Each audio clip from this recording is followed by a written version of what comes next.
da nga war a assumer sa responsabilité moo tax j'ai bien aimé le discours bi Ousmane Sonko def démb que ni du ñu nangu français yi continuer di noot suñu économie du ñu nangu également ñoom tubaab yooyu ñu bëgg ni ñuy dundee ñun ñu koy dundee Ousmane Sonko moo la gën a xam ne ni Assimi Goïta bette France moom handicap bi mu am moom Ousmane Sonko mooy du bette France parce que français yëpp xam nañ ne seen intérêt nekkul ci moom donc pour mu dem pouvoir il faut que sénégalais yi ko bëgg a fal boog taxaw ci dëgg parce que Assimi Goïta ni ma ko maam Biram doon fàttalee démb li mu bette France mooy jël na pouvoir bi te France yëgul mu commencé di gouverner français yi yaakaar ne du dal ci seen kaw mu dal seen kaw xool ñi nga xam ne ñooy défendre intérêt français yi ci Afrique mu ne leen tey ma defanteeg yéen kan moo ci jëkk Alassane Ouattara ñu embargo ko Alassane Ouattara ay soldaaram nekk Côte d'Ivoire mu jàpp ci fukk ak juróom-ñeent def ci kaso bi ne dañoo bëggoon daaneel nguuram président Macky Sall mi nga xam ne mooy xaritu Ouattara ak France dem di lijjanti mu jox ko foñoo ne ko kay añ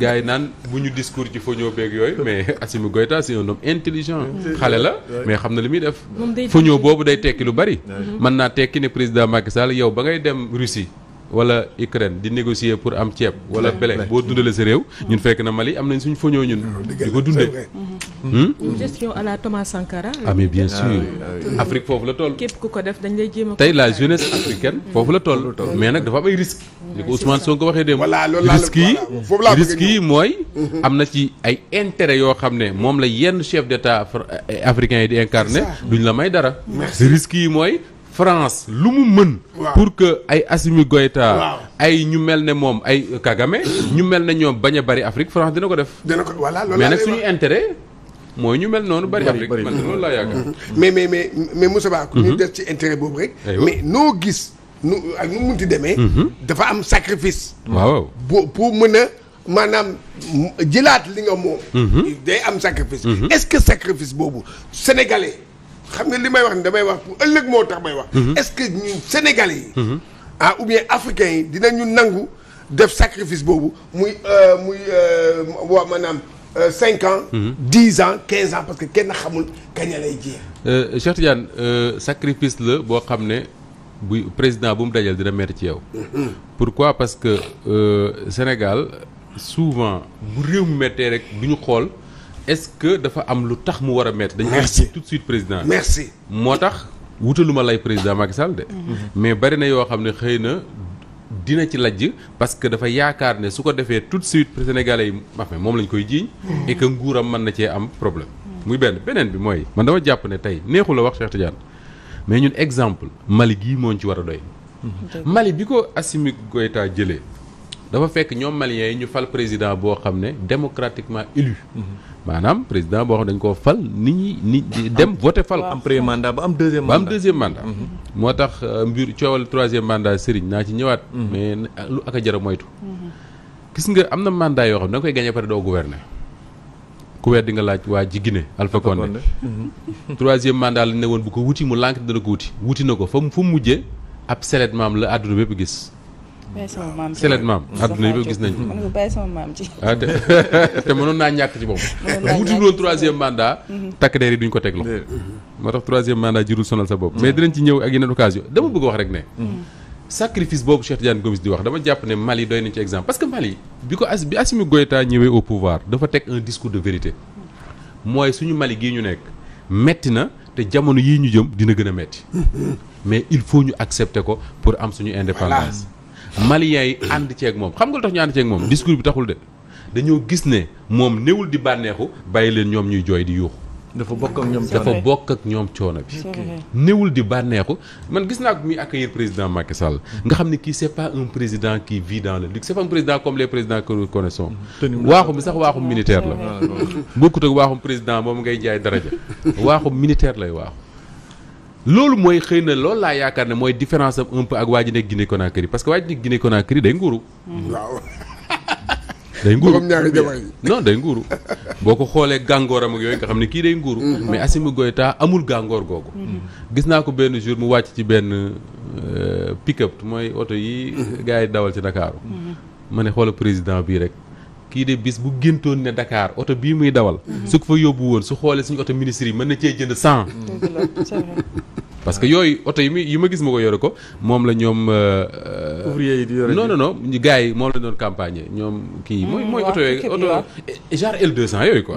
voilà donc Assimi Goïta dafa accepter que ni moom c'est un président bu jël pouvoir bi ak ay armes. parce que dafa dàq président jël pouvoir.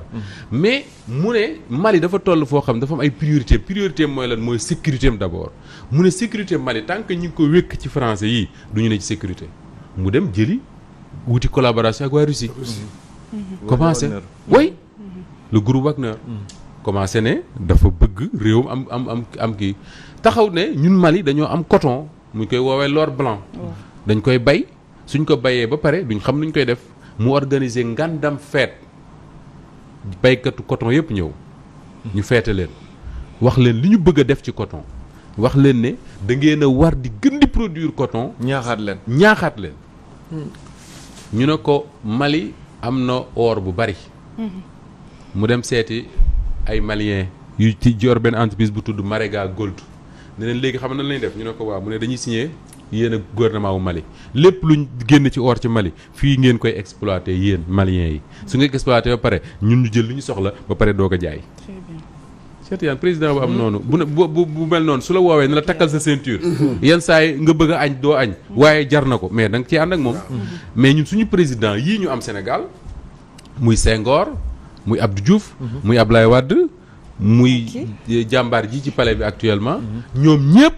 dañuy woo nañu réew mi dafa metti lépp mënta mat parce que réew mu ne ci sous-développement la nangam ak nangam mais bés boo xëyee waxuma président sax de gis ñi mu àndal ne ci luxe boo xam ne c'est insolent luxe boo xam ne c'est insolent suuf si ci réew mi ñu koy jël di ko jaay buñ ko jaayee sax xëy na yenn saa état bi am ci dara mais suuf si ci réew mi ñëpp xam nañ ñi ko wax ak ñi ko bañ te wax que ni coro diw laa sax bu la neexee am ci.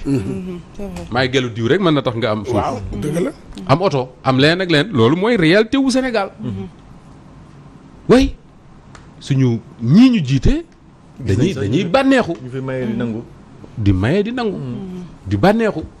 yenn saa yi nga dajeeg ñoom ci yenn milieux yi ñuy def la leen neex. waaw loolu Sénégal dinañ ko gis di nangu di sacrifier wu ak ñoom mënta nekk. donc moo tax pour répondre à ta question Cheikh Tidiane. Sénégalais yi dañuy accepter def sacrifice bii ngay wax nii. jour bu ñu gisee ne sacrifice boobu seen jiiti ñoo leen ci jiitu. voilà. plan d'ajustement structurel amoon na fi Abdou Diouf wàññi salaire yi. yaa ngi dégg wàññi dund gi yokk. franc CFA ñu dévaluer ko mais lu Abdou Diouf defoon dafa gestu xool ministre yi ak député bi ne leen seeni privilège dañ koy wàññi ci la Mamadou Lamine Loum commencé woon di gescompter téléphone gouvernement bi ku nekk ñu nattal la ne la weer wii lii nga am droit woote boo ko wootee bu ci dërëm yokkee di nga ko fay. dëgg la Mamadou Lamine Loum moo ko defoon loolu yàggul. le plan Sakho-Loum fàttewuñ ko. après ci la Lamine Loum nekkee premier ministre. moo tax bi Ablaye Wade di jël nguur gi Ablaye Wade doon wax ne bi mu ñëwee jël nguur gi ci Abdou Diouf. bàyyi leen sama big bi bi mu ñëwee jël nguur gi ci Abdou Diouf. dafa fekk état bi liquide. li taxoon état bi liquide. mooy diggante 94 ba 2000. dañ Sénégal yëpp dañoo ànd takk seen biir. moo tax Ablaye doon wax naan am nañ. Ablaye Wade da ko wax bi mu jëlee nguur gi. mais am nañ xaalis. parce que ni mu fekkee compte Sénégal yaakaaruloo ne noonu da koy fekkee. mais nag lu Abdou Diouf bañoon ci ak bànneexu rek ñii ñu ngi koy bànneexu parce que Abdou Diouf nag moom man ñëpp xam nañ ne bokkul du sama président. moom rek laa contre. mais Abdou Diouf quand même nekkul woon ci luxe. du woon président buy bànneexu. Abdou Diouf 100 000 francs daawu ko maye. wala boog daawu ñu ko yëg mais ñii. ah non dañuy bànneexu. dañuy nguuru man nag doo nguuru ba pare naan ma kaay teg sa biir. soble bi di jar 1500 yow ngay. mais est-ce que yaakaar mënut a am Moustapha. d'autant plus que tey jii dañuy gis de nouvelle génération malgré que sacrifice bi Cheikh Tidiane wax léegi. ku mel ni Sankara ñu éliminer ko. ku mel ni keneen jóg fële Patrice Lumumba ñu éliminer ko keneen ak keneen saa yu nit jógee rek pour jëkkati loolu ñu éliminer la mais teewul ba léegi nit ñaa ngi gën di jóg ngay gis ay nit ay Sankara di juddu jeunesse bi di juddu. est-ce que yaakaar mënu am. mais yaakaar dafay am te sax waxuma sax yaakaar mais lii jeunesse africaine bi bëgg da koy réaliser. pourquoi parce que dañuy retenir les leçons de Patrice Lumumba. Thomas Sankara ak ñeneen ñu mel na ñoom mais ñooñu jamono bañ doon dund nga xam ne français yi dañ daan organiser groupe waa ji ko jiite woon tur bi lay fàtte Aliou Sow tudd na ko fii yàggul. di def Bob Denard di def ay coup d'état di daaneel suñu président yeeg yooyu mais yooyu amatul. man nga France nag mën na ko contourner par d'autres systèmes mais tey la jeunesse africaine mais dañuy mën nañoo génn manifester ba jëlee pouvoir ba daaneel pouvoir teg beneen pouvoir ñuy dund ci réewu réseaux sociaux yi ci àdduna yi réseaux sociaux ak yeneen tey jii na la leer ne fii ma toog di waxtaan ci Sénégal